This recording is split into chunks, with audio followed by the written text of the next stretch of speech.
Why don't we go ahead and get started? So, today's webinar is on the topic of investing in what matters, rethinking risk, value, and accountability.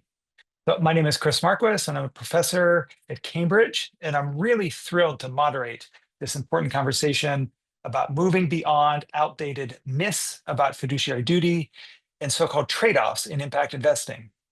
As systemic risks, things like climate change, inequality, become more financially material, the investment community really faces critical choices. Will it evolve to meet the challenges of our day or cling to frameworks that no longer are fit for purpose? Today's panel brings together a number of leaders at the forefront of reframing what prudent investment really looks like, and why it must account for environmental and social impact. And we're going to explore topics like fiduciary responsibility, long-term value creation, and justice-aligned investing, uh, and really discussing how all of that is not just compatible with financial metrics, but also inseparable. So the format of our webinar is I'm going to first give this brief introduction. I'm going to say a little bit about each of our participants, so you can see right there. I have a series of questions that I will ask about these topics, and after that, we're going to be opening it up for some general Q&A. So please, as we're going through the discussion, be thinking of your questions. If you put them in the chat as we're going through and I see them, I could maybe weave them into our discussion. So please feel free to put them in the chat. Otherwise, you can just raise your hand and ask them towards the end. So our distinguished panelists today, as you can see them right there. So first, let me say a little bit about Jim Castleberry, who is co-founder and chief executive officer of Known, a seasoned investor and thought leader in values-aligned finance. Known, the firm, it's focused on long-term racial, social, and climate impact, along with competitive returns. So next up, we have Tara Saber-Collier, who is Senior Director for Impact Investing at Chemonics, which is a global impact investment strategist and has deep experience across emerging markets and sustainable development. And at Chemonics, she advances innovative finance initiatives to build more inclusive, resilient economies, and particularly in low and middle income countries. George Dyer is also with us, and he is co-founder and executive director of the Intentional Endowments Network. And George is a leading voice in helping institutional investors, especially university endowments, align their portfolios with equity, climate action, and long-term sustainability through his work at the IEN. And then finally, and last but not least, we have Julian Zimmerman, who is co-CEO of Adesina Social Capital. And Julian's on leave right now, and really grateful that she is taking the time to be part of our important webinar. And she was a big sort of inspiration and thought leader in developing it. So I really appreciate her being here. Julian's work focuses on the intersection of social justice and capital markets. And as co-CEO of Adesina, she helps lead a firm that bridges global public financial markets with grassroots social movements, which offers investment strategies grounded in racial, gender, economic, and climate justice. So glad to have all of you with us for this important discussion. Thanks so much to our participants. Look forward to hearing from all of you as well.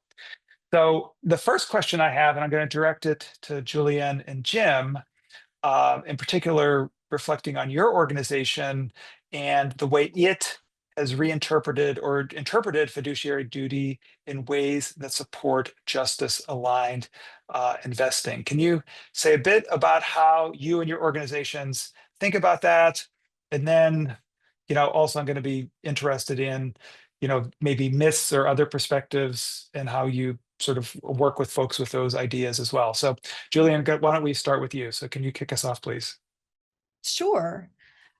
So first, I want to just underscore, as you said, Chris, that we are really unpacking myths and misinformation and really disinformation that gets in the way of responsible, prudent, suitable investment practices. And I'm thrilled to be part of this conversation because I really believe that it is central to advancing investment standards to meet the context and demands of the 21st century. So when we start off with those myths, one of those myths, as you alluded, is that there's some kind of trade-off between taking seriously the concerns associated with climate, sustainability, ESG, justice, and that's just that has been roundly disproven. So even if you look at, for example, the World Economic Forum 2025 Global Risks Report, the findings in that report are very clear that global risks are more acute now than they were 10 years ago. They're growing more acute more rapidly than they did 10 years ago.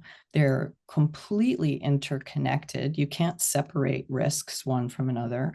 And the central, most connected, most severe risks are categorized within climate and inequality. So if investors are not taking those risks, those material risks into account, then we're failing as a community to make informed, prudent, responsible, suitable decisions. And I think we're seeing that bear out. Yes. And so I think I'm very aligned, as we've talked with you on this, and I think maybe all of our participants are about, the importance of that. And then, the interesting question then becomes, why are other investors, in political systems and other things resisting that? And we're going to get to there, but in a second. But first, I want to hear a bit from Jim and it known how you are thinking about these issues of fiduciary duty and integrating things like Julianne discussed, and also sort of other perspectives that you're working with in your investing. Well, Chris, thanks, and I really appreciate being here this afternoon in the UK and this morning in the States. Kind of following on some of the things that Julianne had pointed out, I think that the whole focus of maximizing financial return as being the sole focus of any investor, and that being their their fiduciary duty, is incorrect, right? It's because if we think about every outcome has consequence. There's a utility to that. And Mhm. so if we're just maximizing for one value, which we've determined not by science, not by academic rigor, but literally just by, well, we want to agree on this. This is greedy to do this. We're going to just Mhm. focus on financial return. We have to look at the outcomes. We have to look at the utility of returns. We've already seen the externalities that have happened in climate, in the wealth gap, in the healthcare disparities.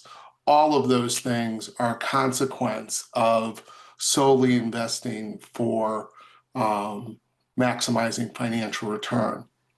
And as Julianne had also pointed out, there's an inherent risk in not valuing the outcome or measuring the utility of that risk. So I am a believer that you're actually in breach of your fiduciary duty if you don't observe or look at those or make those part of your investment policy and values Sure. to be able to move forward. And at Known, what we do is we created a platform to assist asset holders in doing that and being able to broaden their investment scope beyond the 98% of white males who normally get these allocations, Mhm. but to look at, because we believe there's a complete distribution of talent. And if we can Sure. identify that other talent that's making different decisions, that's making decisions that are aligned with values and mission, we think that you're going to have better outcomes. Sure.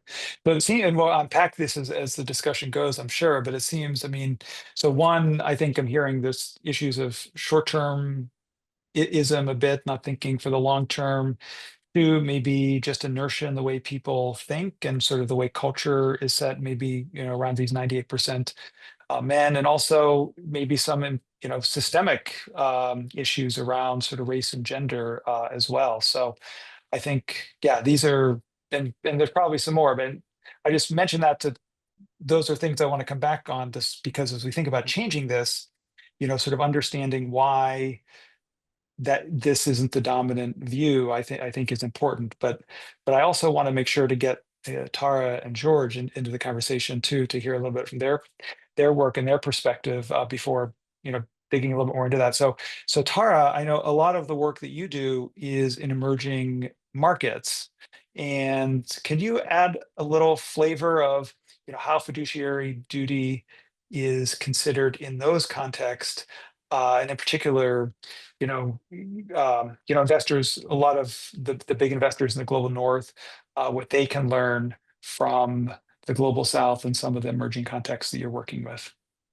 It's a really interesting comparison because I come to this from a slightly different angle. So for the past 50 years, Chemonics has been mostly supporting bilateral donors and development finance institutions on investing, on implementation, but also increasingly over the past decade, investing towards the SDGs.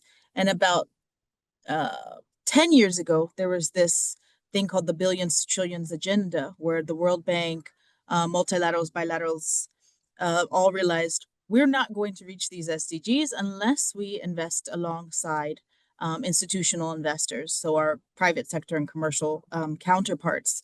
And that wasn't really happening.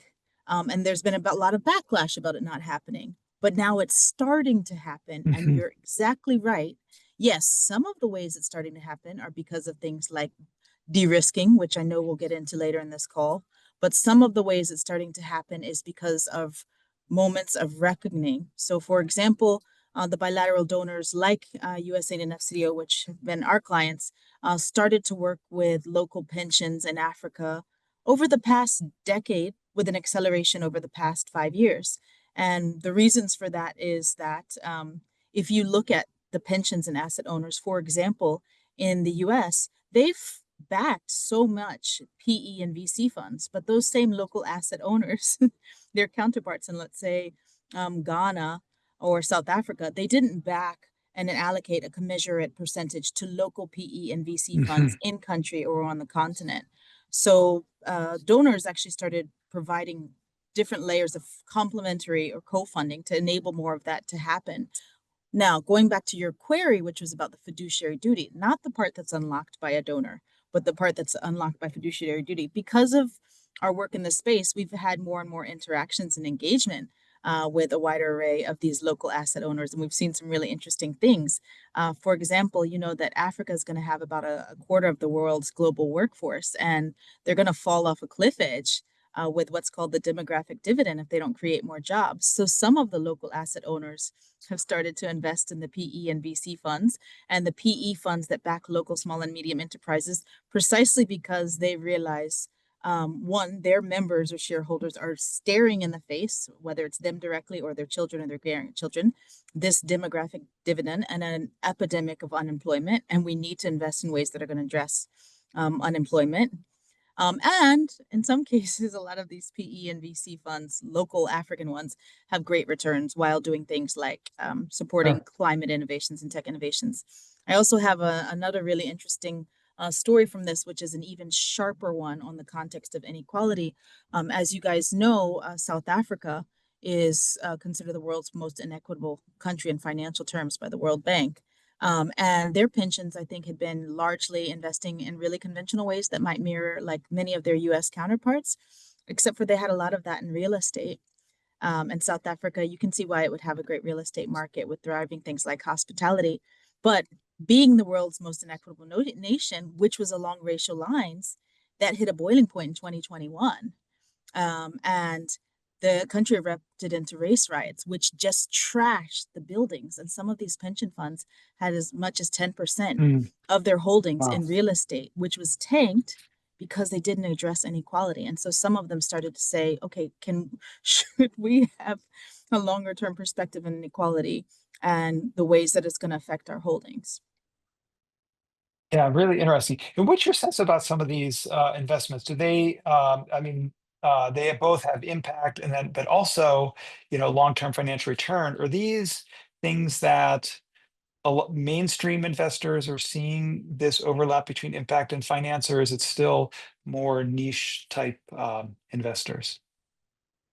It's nuanced. So, for example, you have the likes of these large established asset managers, the likes of Responsibility or AXA, which will do like $1 billion fund for impact, right? And those Hmm. probably are getting marketed by established wealth managers, and they're reaching the doorsteps of many institutional investors.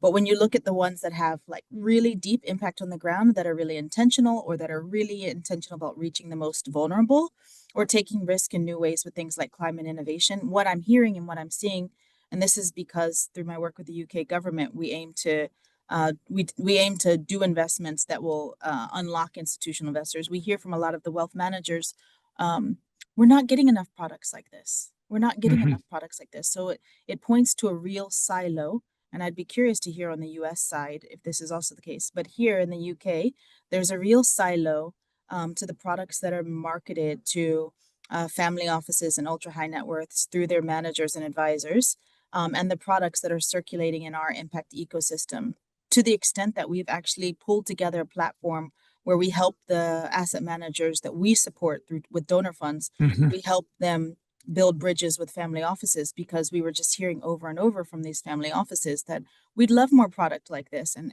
realizing that Okay. many other advisors don't serve it. Great. Great. Thank you for that.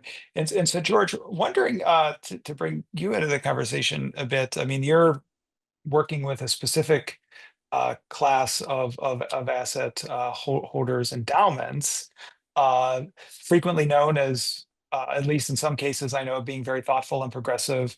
I know at Cambridge, where I am, and previously when I was at Harvard in particular, there is a lot of the student pressure, a lot of discussion around, making sure that the holdings of the endowment actually have some sort of ethical valence to them as well. So, can you talk a little bit about your work with endowments and the way that you are helping shape, the thinking of those, what are actually very, very substantial pots of money these days? Yeah, thank you, Chris. And thanks for having me, and thanks everybody for being here. But absolutely, I mean, as it relates to fiduciary duty in particular, I think it's been sort of an uneven journey in a lot of ways. I think thinking has evolved at many, as you say, many of these institutions have been thoughtful and leading on this for many years. Some have really integrated issues around climate and inequality and these big systemic risks we face into their thinking around their fiduciary duty and their investment policies, for over a decade, and have been working with their managers to implement that. But I think, there's still many that see these as sort of niche or kind of nice things to do, or not really core to their fiduciary duty or the investment process. So, I think there's definitely an evolution in that understanding underway. But for, where that evolving thinking is happening, I think we see a few trends. I mean, the first is just that fiduciary duty has evolved, is always evolving. There are asset classes and things that were considered unacceptable to invest in years ago that are now just standard core part of the investment process. And as Julianne referenced, we're here in the 21st century facing new systemic risks, the likes of which we've never seen, and they're interrelated, and they certainly impact global financial markets, and domestic, national level markets, and are certainly material to the investment process, both on sort of the macroeconomic and firm specific level. Mhm. And so I think there's a growing awareness and appreciation for that. I think as we think about fiduciary duty and just sort of the idea of prudence, I think there's a recognition that it really is about looking forward and sort of seeing where we're going. And I think, as Jim referenced, there's a real need for more data-driven and scientific understanding of what these risks are, and not kind of looking just in the rear view mirror, but looking forward about some of Sure. the issues that are going to affect us going forward. So yeah, we're definitely seeing that. I think we have a long way to go, and we're doing a lot of work in the network around just the idea of system level investing and the idea that these are systemic risks that you can't just invest around in a portfolio. And I think there's a real tension there in terms of how investors kind of think about an expanded role and how not only how these factors impact their portfolio, but how their investments and their portfolio and their other activities can help address these systemic risks and reduce these systemic risks. But I think that's a big challenge and a big change for a lot of us. Yeah, I'd love to hear a little bit, if you don't mind if I follow up with you. I think, next I'd like to talk to each of you about sort of, ways of change. And I think that, networks are so important for that. Education, is trying to shape culture and narratives is so important. And, you working specifically with this very influential network, what you're saying is that, you're trying to help them understand that the area of systemic risk is different, which then creates, I think, a whole different way to think about evaluating investments. If you think about traditionally, I'm unlike all of you, not an expert in investing. However, I think it's very much, you evaluate certain, investments, be they stocks, equities, private equity, whatever, and it really focuses very much on the characteristics of that entity, perhaps maybe the risk level vis-a-vis other parts of the portfolio. But this is really adding a whole other dimension that people were not necessarily trained to think about or do. And so, can you talk a little bit about like the work that you're doing with these investors to try to help them, really understand the importance of that? Yeah, and it's not just work. We really think of ourselves as a peer learning network, and so we have lots of great experts that are pushing thinking around this. And several of them, in our events and programming, have been making the point that modern portfolio theory is just kind of no longer fit for purpose in a lot of ways. If you're diversified across a failing system, you're still going to fail if the system fails. And I think you're right. I mean, very smart, successful investors have been trained in this sort of worldview, and it has worked really well for a long time. And as we go through and see the shortcomings of it, I think that kind of mindset is really difficult to change. But I think it's fascinating for us to work not only with endowments as important class of investors, but also so many of them at academic institutions where the theory and sort of the academic work needs to happen around a lot of this Mhm. too, to influence Sure. that thinking for the next generation of professionals that are going to be wrestling with these issues as well. Great. And I'd like to turn to the rest of the panelists too, about this question of actually, trying to, change the underlying, thinking and system in the mainstream investment world, to shift capital flows to much more, the types of investments we talked about. We talked about, result of short-termism, inertia, biases, potentially lack of products, or even whether the perceived lack of products. Um, I'm not sure if any, Jim, Tara, Julian, any of you have a particular thought on or work that you've done around changing, um, So, um, changing. Jim, go for it. I guess I'll jump in first. You know, I really like to sometimes think about things simply. Um, how we got here was this institutional investment market that kind of produced where we are really didn't start until the late 70s, early 80s, where this mindset of maximizing financial return over the academic work of Milton Friedman from University of Chicago of shareholder value.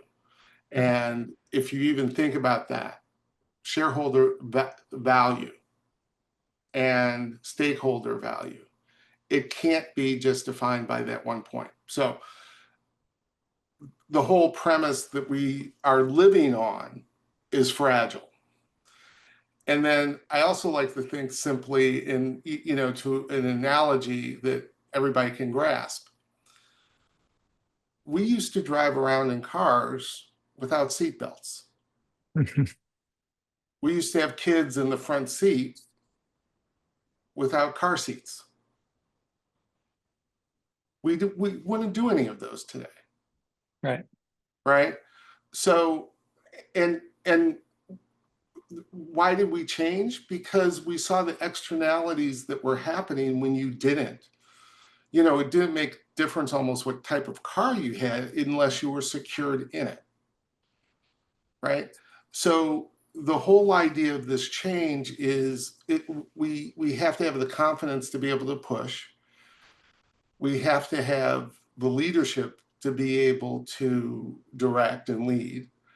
And then we have to have the individual responsibility to not let our own agency, because lots of times you have people who want to do the right things and change things, but because you're going against the current that's that's out there, it's tough to use your own agency when you feel potentially threatened for what's going to happen to you. But to your point, Chris, we have to push through that short-term discomfort of change. And I invested a portfolio for a single family office over an 8-year period that was 100% mission aligned. Over 90% of the investments we made were in black and brown and different, and our internal rate of return was 55%. It works, but we have to also remember the internal biases that exist, because even if we look at firms that were started at the same time in the early 80s, Pagan and Regal was started by Joan Pagel.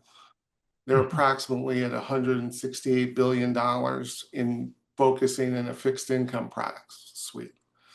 Where you have John Rogers with Ariel Capital that started at the same time, and John's right around 20 billion.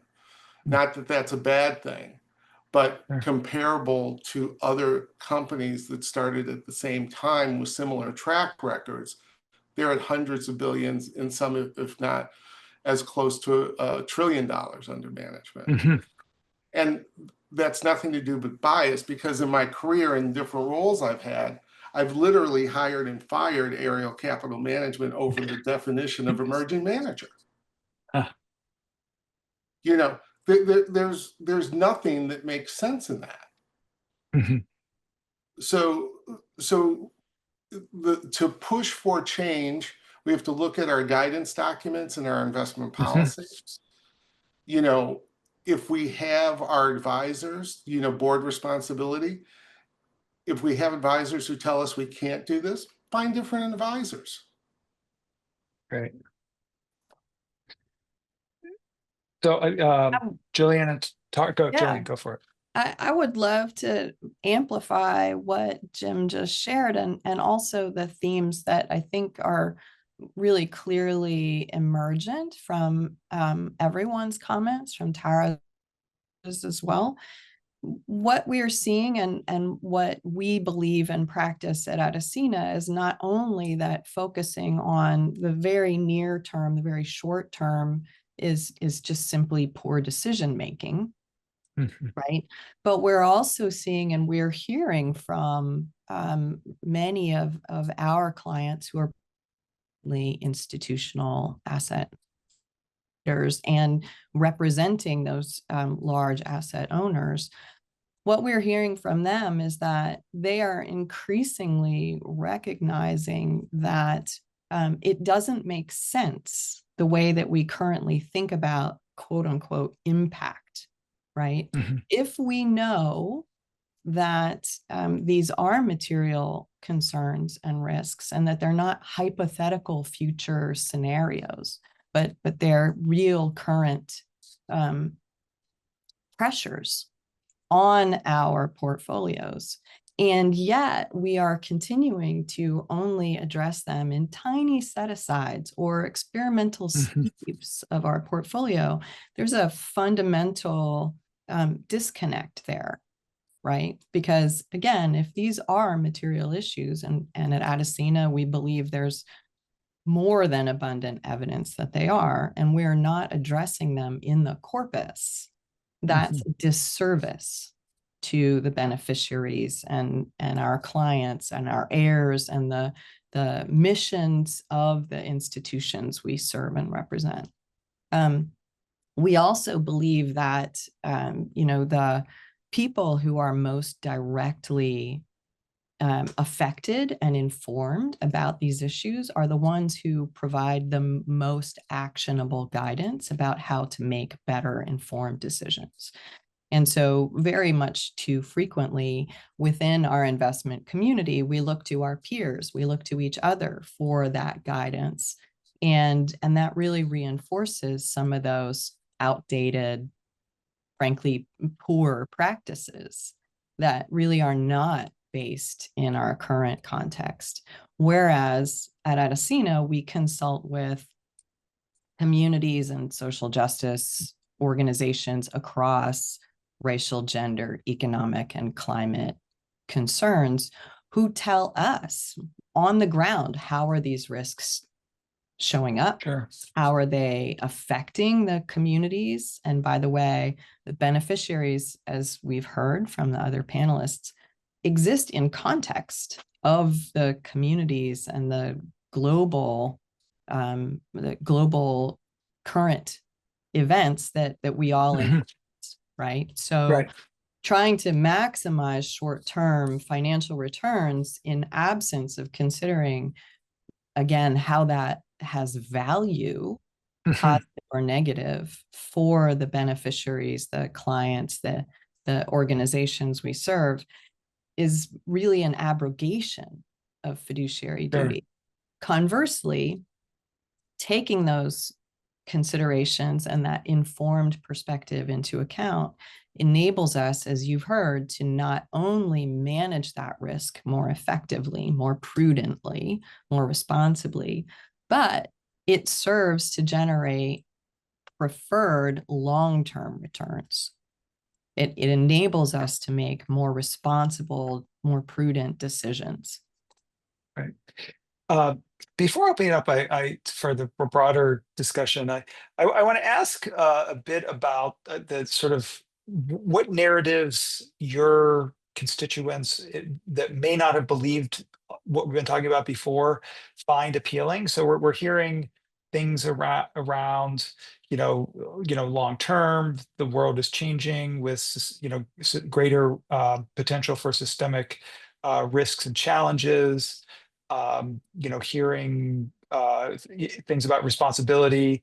And, I think, Jim's point about how prior to Milton Friedman, really it was sort of this Milton Friedman revolution, shareholder first revolution, that really put us in this phase that we're in. And that included a bunch of legal changes in the 1980s around corporate responsibilities, included things like stock option pay, which I think really escalated a short-term sort of focus. Also, if you think about, like, ask someone like who the most famous, I don't know, movie investor they know is, it's like Gordon Gekko from Wall Street, and it's, greed is good is the narrative that people think of as investing. And so my question, sort of, apologies for the sort of long-winded wind up, is like the narrative that you are trying to advance to your be it clients or key stakeholders that are unconvinced, like what do you find are the things that actually work in sort of turning the light bulb on for that? If anyone wants to jump in, I can. I can jump in on that, Chris. Sure, great, George, great. And it may be different with our constituents than others. And it's a little Right. bit over the map. We're dealing with individuals, right, at some level. But where we found, I think a lot of the individuals who find themselves on investment committees and boards of endowments are acutely aware of their role and their fiduciary duties. And so we have maintained that kind of traditional focus on the risk reward elements of all of this. And I think that has put them at ease because, as you've said, a lot of them are hearing pressure from students and other stakeholders and are feeling like they're getting pushed to do something that they don't feel like is in the realm of their fiduciary duties. And so I think showing them that it is indeed, and their fiduciary duties may well compel them to really focus more on these issues, is a way to open up the conversation a bit and get them to relax. And at the same time, we think it's important not to discount the sense of purpose and the institutional mission, and just show how those are tied to fiduciary duty as well. And then just other kind of like tactics, I guess, that we found to be successful are, as I said, as a peer learning network, we find the messenger really matters. So bringing in peers that have done this, or we've had folks like Hank Paulson and Jeremy Grantham speak at our events as very successful investors that can speak to this, and again, maybe be heard a little more clearly by some folks. And then working with the investment consultants and outsourced CIOs that so many of these endowments rely on and work with, I think in many ways have traditionally been a barrier to these kinds of conversations, but I think that is changing. And so, and it not only like connecting them with the firms that really do that well, but also the groups within those firms that are thinking about these issues, because it's not always even. So, yeah, I think those are the ways that we've found some traction. And then also just showing the data around financial performance, which managers are doing this well, if it can be done, if it's being done, if it's been done, it's possible. That opens up minds too, I think, to what they can do. Yeah, and I think that's very helpful because your role in some ways is to get more sort of endowments on board with the principles of the intentional endowment network. And I know there's a list. We'll include in the follow-up email sort of links to each of your organizations, and on your website I know there's a long list of endowments that are taking this on. And so yeah, so I think that's really important because you were actually out there trying to do this work. So important things to hear. Thank you, George. So, Chris, just a couple of things, and going off of what George had said, we have to realize that we got here in a systematic manner by the structures that were created around us. Those with the duty. We created this infrastructure of gatekeepers, of institutional consultants, of which I was one. But the models that are in place and how then the people who run them are evaluated push the value of paying for that work very low. So it creates what we've gotten, where it's a very small subset of available providers that get the work because it's easier to do that. And then with individual agency, it's like that old idiom. Nobody ever got fired for buying IBM. And Sure. okay, I identify as a boomer, so we'll check that there. But we have to push to be able to find the new or evolve to new advisors that are doing that, and we're out here. The organizations are out here, and the other thing is if we look at some of the programs that have been created to level the playing field, those in and of themselves created the issue. As the example I used for Ariel, where they create these sub programs that aren't part of the overall with the intention of correcting past issues, when in fact they create another unintended issue of a subset of managers that then aren't able to grow and compete the same way that other managers do at the same time. So as we identify these things, we have to always be aware of where we have been and where we are and where do we need to be able to go to actually have those changes that we would like to see. And you know, one more point that I want to make, it's a little bit off topic, but it's to prudent man, right? That's the standard. That's the standard for fiduciary duty. Would a prudent man make this decision? Then we all will agree it should be prudent person to make that. But would a prudent person right now continue to invest to maximize financial return when you're seeing the negative externalities in climate, in social, in political, in global issues that are plaguing our planet right now? Would a prudent person continue to invest that way? I simply say no. Right.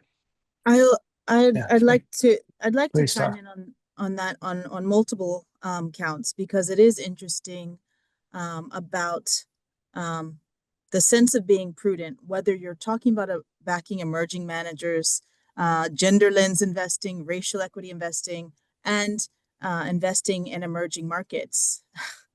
So interestingly, some of the same arguments I hear about, well, you know, a lot of our portfolio is overweight in the US. A lot of our portfolio is in Europe because those are the markets we know. And then I'm saying, well, actually, a lot of the growth in the world is coming from Asia. A lot of the fastest growing VC funds that I've seen with some of the best return, a lot of them are in Africa. And you'll see something similar when you talk about emerging managers in the US, where there's a lot of global majority managers, there's a lot of women-led funds. And so it's funny that the arguments are similar. And in both accounts, people test these carve-outs to open the pathway. And in some ways, I see that as great, because we do need more of these success stories that we all flag around. Just like, Jim, you gave this example of, I think you said it was a 55% return, well, from a transition to mission aligned. A lot of times I use the example of Ford Foundation, which got a 28% IRR when they transitioned to mission aligned. Now I'm going to use your example instead. But even though we need these success stories, and so people assume that the carve out is the way to the success story. Oh, we have a great carve out, and I mentioned this before. My other example of a carve out is with the church commissioners, which is setting up the Fund for Healing, Repair, and Justice. Now, it's not a play for racial equity or inequity as a systemic risk. It's actually, in the case of a faith-based investor, about investing in doing reparative justice. And they're doing that with 100 million carve out, but from a 10 billion endowment. But I believe, and they've said, you know, if this carve out does well, then all of these can be shared with the broader endowment. And I think that's a pathway that we should see others take up, just the way we're seeing other increasingly on the bright side, because I don't want to just give sad news. There's a lot of things accelerating. Increasingly, we're seeing more and more endowments commit to mission alignment and look for advisors to support mission alignment. So we can see that there is a wave that we're a part of that gives us the faith to keep getting up and working on addressing the ways this system is flawed and making it better. And then one final point on addressing the ways the system is flawed. Another part besides the education is the standards and norms and criteria that we use in investment. And I'd love to call out the DD 2.0 commitment, which I believe came from the US. And I think Adesina may have even had a role in it, which was basically addressing the underlying structural frameworks for how LPs assess managers, which were built based on some assumptions that actually just created an existing wealth accumulation to a certain race, gender, a group, which actually wasn't well aligned for returns in the first place. Great. Well, thank you. Thank you for that. Sorry. I love all the comments that each of the panelists are offering. And I will step a little bit aside from my co-CEO role to speak as myself and be a little bit more provocative. Not that Adesina shies away from being provocative. I'm going to go half step further to say, you know, there's also a kind of self-injuriousness to the unexamined assumptions that we're bringing to bear across our community. So even the notion of maximizing short-term returns besides all of the issues we've already touched on, really gets away from the very pragmatic discussion of what returns do we actually need to generate for our beneficiaries. What do those returns look like? Do we have a hurdle rate we need to meet, or do we have other demands or requirements that we're attempting to serve, again, in those beneficiaries' interests? And part of that, I assert, again, as Julianne, I assert that really opens up a deeper, more fundamental question. And again, Jim and Tara and George have all touched on this in various ways about what is that money worth? How do we think about the value of that money? Are we, and some investors are, excited about investing in weapons manufacture in light of the growing number of conflicts around the globe? Is that congruent or consistent with our beneficiaries' interests or their mission or their values? How much money do we think will compensate our beneficiaries for the negative outcomes of many of our investments? And again, speaking as myself, I often, again, in very much like Jim's simple terms, I ask people if there's a number big enough, and I assert there isn't, if there's a number big enough that you can name for financial returns that would compensate your clients for the loss of arable soil or for the pollution of their aquifers or for the loss of social stability. Is there a number? Can you maximize returns to a point that compensates your beneficiaries for those costs that are directly outcomes of existing best practice investments? And then the other thing that I would say is that, going back to your question about how do we make progress, how do we implement better investment standards and better investment approaches, I think that we need to think about what are the benchmarks we're using. Our benchmarks, again, are really rooted in many of these faulty assumptions and outdated models. And so thinking about what are appropriate benchmarks for your practice, for your clients, for your beneficiaries. And there are several. Adesina has created an index that's a global public equities index, again, informed by the approach that we take, but we're far from alone.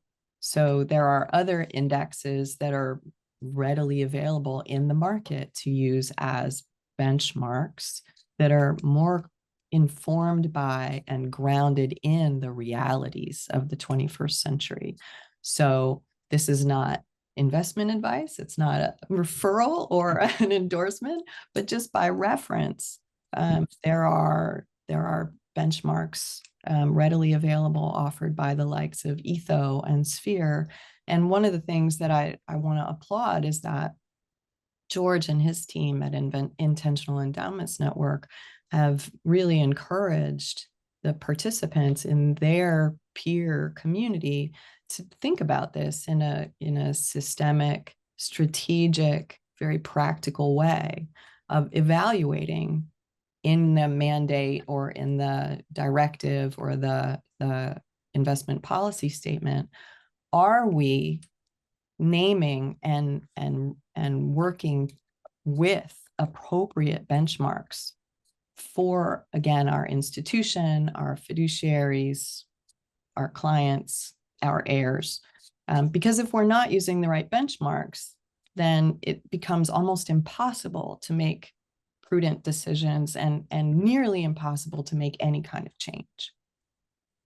Yeah, thank you for all of those examples. I mean, I think that's, really the value of a webinar like this is for, people that attend and sort of see it later to hear many different examples of what people are doing to help make those changes. So thank you. Thank you very much, Julian. And thank you as well. The others that have added things on this.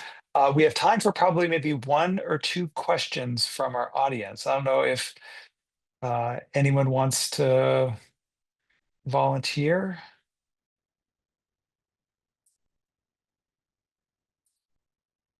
I can give it maybe one more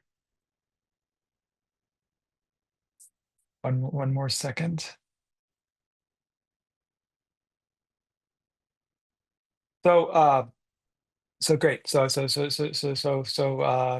people have enjoyed our conversation so far. And before we close out, I would like for each of you to maybe sort of reflect a bit and give the other folks in the call, if they're investment managers, what are the sort of one or two things that they can do, sort of practical steps to help start making these changes within, could be their personal portfolio, could be their they work for investment manager, the portfolio that they manage, whatever. So,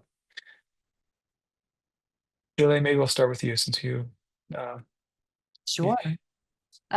So I think one of the things we've touched on quite a bit that's really critical to making informed, prudent, responsible change, again, whether as a fiduciary or just as an investment practitioner, is really to re-examine these myths and the misinformation and the disinformation and the persistent best practices, which are really not, right? Which are really disservices. And to also demand better products, better offerings, because they exist. They're again, one of the really pernicious myths is that there just aren't good options out there. And I think everyone on this panel, you included, Chris, can really attest to the fact that there's an abundance actually available. And so the key to making change is, I will go back to Jim and Tara and George, who have all alluded to this. It's exercising our own agency to simply make more responsible, more prudent choices. Great. And not to throw a curveball sort of at the last minute, but I don't know if Tom had put someone named Tom Brown had put a question there. I didn't see it. There was a Q&A function, which I didn't see. I was only looking at the chat. I think it's a very, very, very important and salient question. So as we're making your final remarks, I mean, what he brings up is the fact that, there's a huge, particularly in the US, political backlash against many of these ideas. And so as you're communicating about fiduciary duty, how do you sort of overcome some of that resistance? So I don't know if anyone. I'll go first. Go for it. Go for it, Jim. Just because there's a political backlash and there's a partisan backlash to something doesn't mean it's right. Period. Right. End of story. Right. Totally. We wouldn't have allowed Dow Chemical to continue to operate the way that they operated when, literally in Ohio, the Cuyahoga River and Lake Erie were on fire.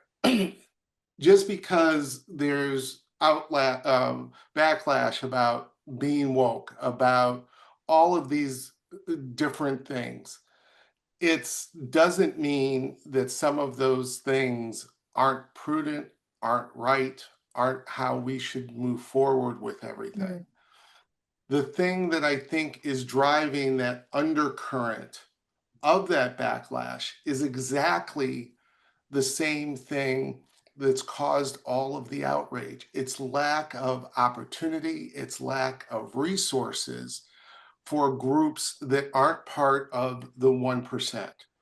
January 6th, to me, full stop, was about the lack of economic opportunity for the white working class. Mm-hmm. And so if there's lack of opportunity for the white working class, guess what? There's lack of opportunity for Blacks, for Latinx, for LGBTQ, for other. Mm-hmm. And so we shouldn't be embracing what the push is, or be pawns to the push to continue with this asinine study, a process of maximizing financial return Sure. when we're seeing it. And so the tools is to build discontent. Mhm. And that's Right. what we're seeing. And that's what we're reacting to. And that's what's happening. It doesn't mean Great. that it's right. Definitely. Great. Go ahead, Tarj. Are you going to add on something to that? Well, one other thing, it could be quite funny if some of these initiatives that are actually greed driven in some cases, that are going against prerogatives of social progress, actually end up pushing more money away. And so, in this case, I've noticed here in the UK, a small wave, but a visible wave, of both asset managers and asset owners looking at coming to the UK and probably Europe more broadly, because the US, with the anti-DEI agenda, is not hospitable for them to exist currently. So it would be very ironic if there's an exodus of certain types of capital precisely, because of these prerogatives. We will see. Yeah. Well, I think, there was a study done of the sort of anti-climate investment in Texas, and actually showed that I don't know if there was exits per se, but actually, tremendously higher cost of capital based on implementing some of the sort of, anti-woke. So that's, yeah, I think that the economic returns are not aligned with this, with this either. George, do you have any final comments? Thank you, Yeah, I George. mean, on that, the kind of anti-ESG question, I can agree with Jim more. And I think, it's ironic in some ways that I think a lot of the drivers of this that are being manipulated are being driven by climate and extreme inequality and a lot of the very issues we're working to address. But yeah, I mean, the facts are the facts. The laws of thermodynamics are still there. The risks are the risks, and that's why I think there's some excitement in working with investors, because in large part, I still believe they can need to see past ideology and misinformation when their kind of money's on the line. And so I remain optimistic that they'll see those drivers and continue to move this direction. And we've, as a result of this, really, the whole fiduciary duty conversation has really been central to our network from the start, but we've really just more explicitly put it in center focus, because I think it helps get away from the politicization of all of this, just to show what these drivers are and why these issues are so important for investors to factor into their decision making and their investment policies. And I think kind of Tara's point a bit about shifts too. I mean, I think engaging with managers is one of the best ways that these asset owners can do that and show the demand and help shift sort of the entire financial system more in this direction. Great. Well, thank you all for those final comments. And just to wrap up a bit of a few things. So one, I mean, I'm not going to spend a lot of time summarizing per se, but I just want to say that it's been really fantastic to hear all these different perspectives. I think that it's incredibly important, as you've all articulated, to address these systemic issues. These are things that are essential for the sustainability of our world. And the ideas that you shared around making this culture change, I think George was the one that said, sort of the portfolio theory that's used in investment now is not fit for purpose, not fit for the current day that we're working in. And so, the different sort of tactics, ideas, narratives that were shared, I think will be very helpful in others communicating these topics as well. I was going to show a few slides, and can I please show the slides, Sophie? Great. So anyway, so we have a few things that we just want to share to let people know that are coming up. We have a podcast that is launching that looks at, broadly speaking, sustainability, equity, and how companies are working to be more regenerative. The next slide, please. And a couple of the programs we have, one on ESG, the next slide, and another on regenerative business. And then the one I want to get you to, the final one, is the person people can contact if they're interested in this. So apologies to go a few minutes over, but I thought it was a fantastic, very rich discussion, and just want to thank our panelists. once again. Great. Thank you, everyone.